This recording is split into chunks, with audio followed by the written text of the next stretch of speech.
এবং ৮ নম্বর যে গেট রয়েছে সেই ৮ নম্বর গেটের বাইরে সেটি অপেক্ষা করছে এবং আমরা দেখতে পাচ্ছি ডাক্তার AZM জাহিদকে আমরা দেখতে পাচ্ছি এবং এখানে কিছুক্ষণ আগ থেকে অসংখ্য বিএনপির নেতাকর্মী তারা এখানে এসে উপস্থিত হয়েছেন এবং দুপাশ থেকে খালেদা জিয়ার নামে তারা স্লোগান দিচ্ছেন। আমরা যেটি দেখতে পাচ্ছি এখন তারা গাড়িটি ঘিরে রেখেছেন এইখানে এবং অসংখ্য নেতাকর্মী তারা উপস্থিত রয়েছেন।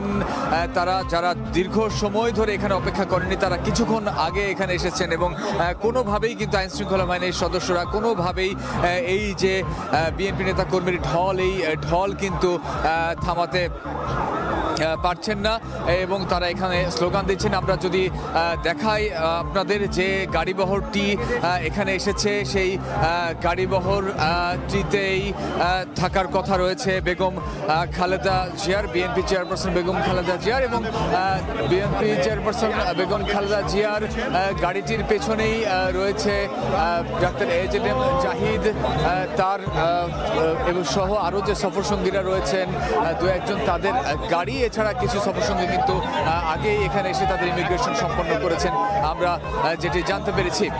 তো যেটি দেখা যাচ্ছে দর্শক যে এখানে অনেক আসলে ঠিকমতো দাঁড়িয়ে কথা বলার মতো অবস্থা নেই, এখানে এত নেতাকর্মীর উপস্থিতি হয়েছে এবং বেগম খালেদা জিয়াকে বহনকারী যে গাড়িটি সেই গাড়িটি এখানে এসে পৌঁছেছে অল্প সময়ের মধ্যেই। বিএনপি চেয়ারপারসন বেগম খালেদা জিয়া এই ৮ নম্বর গেট দিয়ে বিমানবন্দরের ভেতরে প্রবেশ করবেন এবং তারপরই কিছুক্ষণের মধ্যেই তিনি লন্ডনের উদ্দেশ্যে হযরত শাহজালাল আন্তর্জাতিক যে বিমানবন্দর সেটি ছেড়ে যাবেন।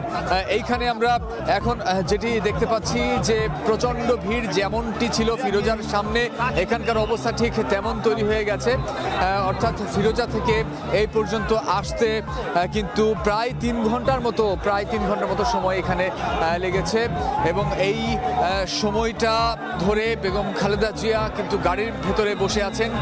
আমরা জানি যে তিনি অসুস্থ এবং তার এতক্ষণ গাড়ির ভেতরে বসে থাকাটাও আসলে তার জন্য তার শরীরের জন্য ঠিক নয় যেটি নেতাকর্মীরা এখানে বলছিলেন এবং এখনও সেই গাড়িটি ৮ নম্বর গেটের সামনে অপেক্ষা করছে। সাদা রঙের সেই গাড়িটির মধ্যেই বেগম খালেদা জিয়া রয়েছেন, যেটির আসলে কাছ পর্যন্ত পৌঁছানো খুবই একটা অসাধ্য আমরা যেটি এখানে বুঝতে পারছি এবং খুব সাবধানে থেকে এখানে কাজ করতে হচ্ছে, কেন অনেক ধাক্কাধাক্কি এখানে অনেক মানুষের উপস্থিতি যেগুলো আসলে এখানে যে আইন শৃঙ্খলা বাহিনীর সদস্যরা রয়েছেন তারা এখান থেকে সবাইকে সরিয়ে দেওয়ার চেষ্টা করছেন কিন্তু কোনোভাবেই আসলে নিয়ন্ত্রণে আনা সম্ভব হচ্ছে না। বিএনপি চেয়ারপারসন বেগম খালেদা জিয়াকে বহনকারী সাদা গাড়িটি অল্প সময়ের মধ্যেই এই ৮ নম্বর গেট দিয়ে ভেতরে প্রবেশ করবে এবং যে কারণে একটি পরিবেশ তৈরি করার চেষ্টা করছেন আইন শৃঙ্খলা বাহিনীর সদস্যরা, কিন্তু আদৌ সেটি কতটা সম্ভব হচ্ছে সেটি আসলে দেখতে পাচ্ছি। আমরা দেখছি সেই গাড়িটি ধীরে ধীরে কিন্তু এগিয়ে যাচ্ছে বিএনপির যে লোগো সেই লোগোবাহী যে গাড়িটি বিএনপি চেয়ারপারসন বেগম খালেদা জিয়ার গাড়ির পেছনেই যে গাড়িটি রয়েছে সেটি সহ এবং গেট কিন্তু এখনো খোলা হয়নি যেটি দেখতে পাচ্ছি। সবকিছু প্রস্তুত রয়েছে এখন পর্যন্ত। আমরা জানি যে বিশেষায়িত যে এয়ার অ্যাম্বুলেন্স সেটি প্রস্তুত রয়েছে সব ধরনের ইমিগ্রেশনের কার্যক্রম।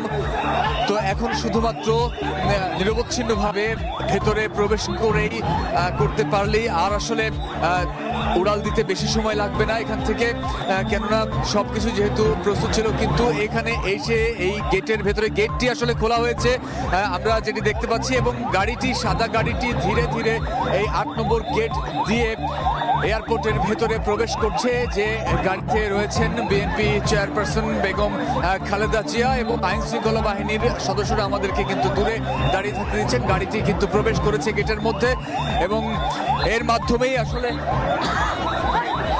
বেগম খালেদা জিয়ার যে বিদেশ যাত্রা উন্নত চিকিৎসার জন্য সেটির জন্য তিনি যে ৮:১৮টার দিকে ফিরোজা থেকে বের হয়েছিলেন সেই যাত্রা, তার সড়ক পথের যাত্রা শেষ হলো। এখন আকাশপথে তিনি লন্ডনের উদ্দেশ্যে রওনা দিবেন এবং সেইখানে আইসিইউ থেকে শুরু করে সব ধরনের সর্বাধুনিক সুবিধা রয়েছে, যে সুবিধা গুলো সেই বিমানের মধ্যে রয়েছে, যাতে কোনো ধরনের কোনো শারীরিক অসঙ্গতি দেখা দিলে যাতে সঙ্গে সঙ্গে ব্যবস্থা নেওয়া যায়। বলে রাখি, এর আগে 18 বার আবেদন করেও কিন্তু বিএনপি চেয়ারপারসনের পরিবার এবং দলের পক্ষ থেকে বারবার আবেদন করা হলেও সেই আবেদন প্রত্যাহার করেছে।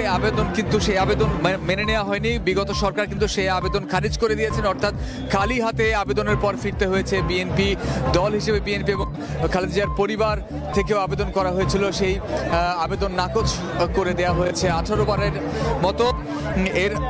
এছাড়াও আসলে রাজনৈতিকভাবে প্রতিহিংসা পরায়ণ হয়ে অনেক ধরনের ঘটনা হয়েছে বলে বিএনপি নেতারা বলেছেন, যেটি আমরা দেখেছি যে তার সাজার মেয়াদ বাড়ানো হয়েছে, মিথ্যা মামলা দিয়ে তাকে ফাঁসানো হয়েছে, যেগুলো আদালতে পরবর্তীতে ভুল প্রমাণিত হয়েছে। সবকিছু অবসান ঘটিয়ে যে বিদেশ যাত্রা উন্নত চিকিৎসার জন্য আরও আগে নিতে পারলে তিনি আরও বেশি সুস্থ হতেন। বিএনপি নেতাকর্মীরা বলছেন যে কারণে তাকে যেতে দেওয়া হয়নি সেটি একটি মিথ্যা কারণ ছিল, অযৌক্তিক কারণ ছিল, এবং আজকে তার এই উন্নত চিকিৎসার জন্য বিদেশ যাওয়ার মাধ্যমে তিনি আবারও প্রমাণ করে দিলেন তিনি যেহেতু আসলে এই বাংলাদেশে তার পরিচিতি রয়েছে, তিনি একজন আপোষহীন নেত্রী হিসেবে, এবং তিনি আসলে আপোষ করেননি কোনোভাবেই, এবং যে কারণে আজকে তার এই যে বিদেশ যাত্রা, এই বিদেশ যাত্রাকে সফলতা হিসেবে, জয় হিসেবেই দেখছেন, বিজয় হিসেবেই দেখছেন নেতাকর্মীরা। তারা বলছেন যে তাদের দীর্ঘদিনের যে আশা ছিল সেই আশা আজকে পূর্ণ হয়েছে, যে চিকিৎসার জন্য বিএনপি চেয়ারপারসনকে বিদেশে নেওয়া গেল। এর আগে যখন ফিরোজা থেকে বের হয়েছিলেন তিনি, তখন থেকেই কিন্তু নেতাকর্মীদের শুভেচ্ছা আর ভালোবাসায় এই পুরো পথ পাড়ি দিয়েছেন, এই সড়ক পথ পাড়ি এই বিমানবন্দরে এসে পৌঁছেছেন। এবং আমরা যখন এই কথা বলছি তার মিনিট খানেক আগেই 8 নম্বর গেটটি দেওয়া হয়েছে এবং গেট দিয়ে তিনি ভিতরে প্রবেশ করেছেন।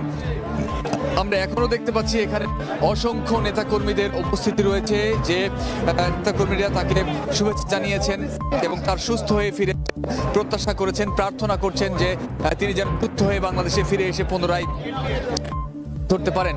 তো আমরা এখন পর্যন্ত যেটি দেখছিলাম যে তার অপেক্ষায় এখানে আইন শৃঙ্খলা বাহিনীর সদস্যরা ছিল গণমাধ্যম কর্মীরা, কিন্তু তিনি আসার কিছুক্ষণ আগে এইটি একটি সংরক্ষিত এলাকা হওয়ার পরও কিন্তু নেতাকর্মীদের বাঁধ আসলে আটকে রাখা যায়নি। তারা এখানে বন্যার পানির মতো বলা চলে যে এখানে নেতাকর্মী এসে পড়েছেন,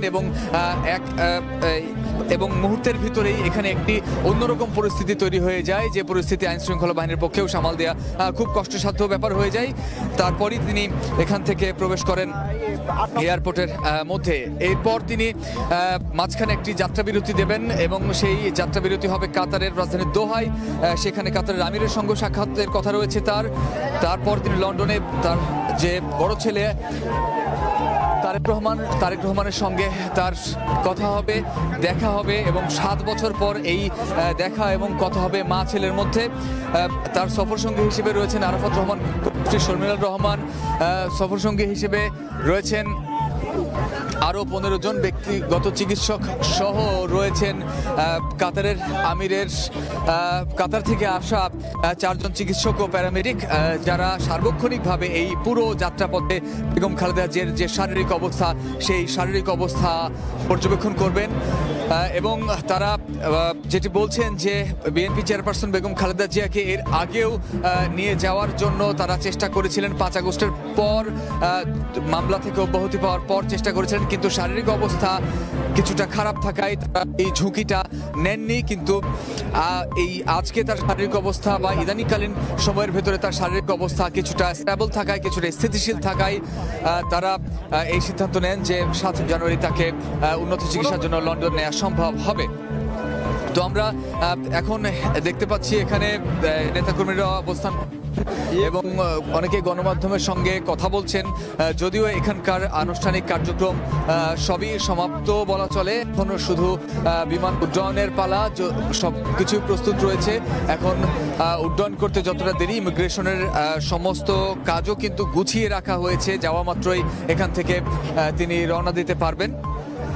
বলে রাখি, এই আজকের ফ্লাইটটি ঠিক 10টায় এখান থেকে উড়াল দেওয়ার কথা ছিল, কিন্তু 10টা না, এখন 11টা বাজতে 1 মিনিট বাকি রয়েছে, এবং নির্ধারিত সময়ের 1 ঘন্টা পরে এসে পৌঁছেছেন বিএনপি চেয়ারপারসন বেগম খালেদা জিয়া হযরত শাহজালাল আন্তর্জাতিক বিমানবন্দরে, এবং 8 নম্বর গেট দিয়ে তিনি প্রবেশ করেছেন। আমরা যদি বলি যে এর আগে বিভিন্ন ধরনের শারীরিক জটিলতা নিয়ে রাজধানীর এভার কেয়ার হাসপাতালে তাকে চিকিৎসা নিতে হয়েছে বিশেষজ্ঞ চিকিৎসকের অধীনে। তাদের ভেতরের একজন ছিলেন ডাক্তার AZM জাহিদ হোসেন। তিনি তার স্বাস্থ্যের অবস্থা বিভিন্ন সময়ে সাংবাদিকদের জানিয়েছেন। তার সেই সূত্র ধরে বলতে পারি যে এখানে বাংলাদেশে থেকে তার যে ধরনের জটিল সমস্যায় তিনি ভুগছেন বর্তমানে, লিভার সিরোসিস থেকে শুরু করে আর্থাইটিস, লিভার, কিডনি, আরও বিভিন্ন ধরনের শারীরিক জটিলতা, ডায়াবেটিসের মতো অসুখ তার রয়েছে। তো তাকে এর আগে আরও অনেক আগেই জরুরি ভিত্তিতে বিদেশে নেওয়া দরকার ছিল। বিশেষজ্ঞ চিকিৎসকরা এর আগে যারা কাতার থেকে এসেছিলেন তারাও সে সময় মতামত দিয়েছিলেন যে